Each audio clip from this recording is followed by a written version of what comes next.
2025 జనవరి నెల 1వ తారీఖు దగ్గర నుంచి 30వ తారీఖు వరకు 5వ రాశి సింహరాశి. ఈ సింహరాశి ఫలితాలు మనం చెప్పుకుందాం. సింహస్యాధిపతి సూర్య, సింహరాశికి అధిపతి సూర్యుడు. ఈ సింహరాశి ఎటువంటిదో చెప్పుకుందాం. సింహం అంటే భయంకరమైంది. అట్లాగే సూర్యుడు లేనటువంటి దేశం లేదు. ఈ సింహరాశికి అధిపతి సూర్యుడు. కానీ ఈ సింహరాశి యొక్క విశేషం ఏమిటంటే, ఈ సింహరాశిలో పుట్టినటువంటి వాళ్ళు నవగ్రహాల్లో ప్రధానమైన గ్రహం రవి.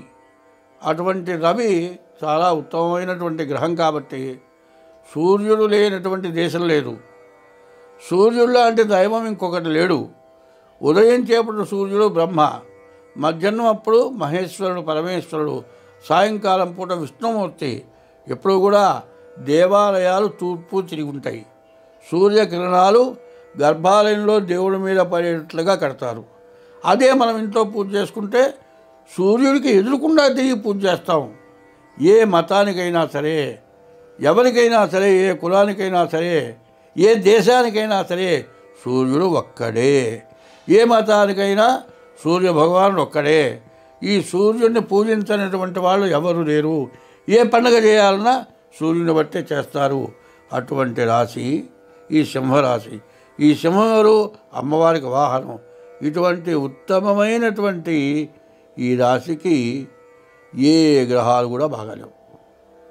ఇంత వివరంగా ఇంత గొప్పగా చెప్పింది ఎందుకు? ఎటువంటి చెడునైనా తప్పించుకోగలిగిన రాశి సింహరాశి. ఈ సింహరాశి పూర్వజన్మ పుణ్యం చేసుకున్నటువంటి రాశి. అటువంటి రాశికి పూర్తిగా గోచారరీత్యా ఏమీ బాగాలేదు.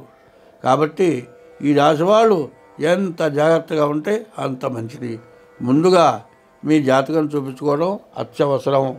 మీరు వెంటనే మీ డేట్ ఆఫ్ బర్త్ ద్వారా కానీ, లేకపోతే మీ అరిచేతులు హస్త సాముద్రిక ద్వారా కానీ మీ జాతకం చూపించుకోండి.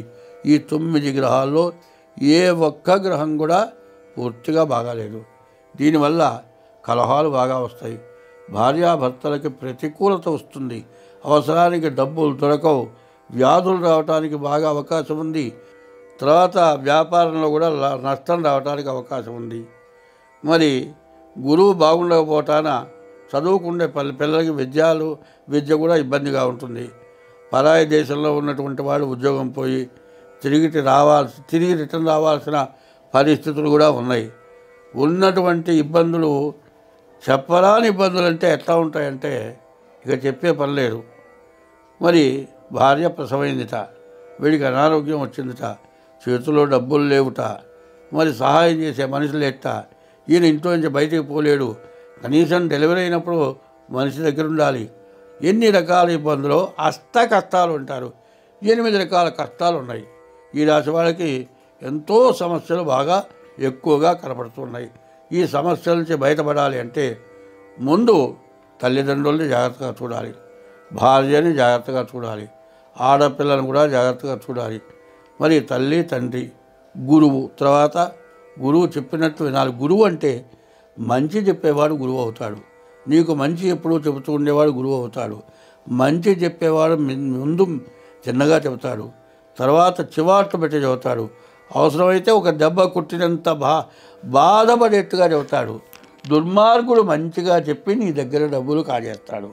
మంచివాడు ఎప్పుడు కూడా ఎంతో గద్దించి ఇది తప్పు చేస్తున్నావు, దీని మీద నష్టపడిపోతున్నావు, నీవు పాడైపోతావు, జాగ్రత్తగా ఉండు అని చెబుతాడు. అట్లా చెప్పే వాటిని మీరు లెక్క చేయండి. ఇవాళ నేను చెబుతుంది చాలా చెడు టైం కాబట్టి వెంటనే మీ జాతకం చూపించుకొని జాతక రీత్యా మీ ఆ శాంతి చేసుకొని అన్ని విధాలా బాగుంటుంది. మీరు డేట్ ఆఫ్ బర్త్ ద్వారా కానీ హస్త సాముద్రిక ద్వారా కానీ మీ జాతకం చూపించుకోండి. స్వస్తి.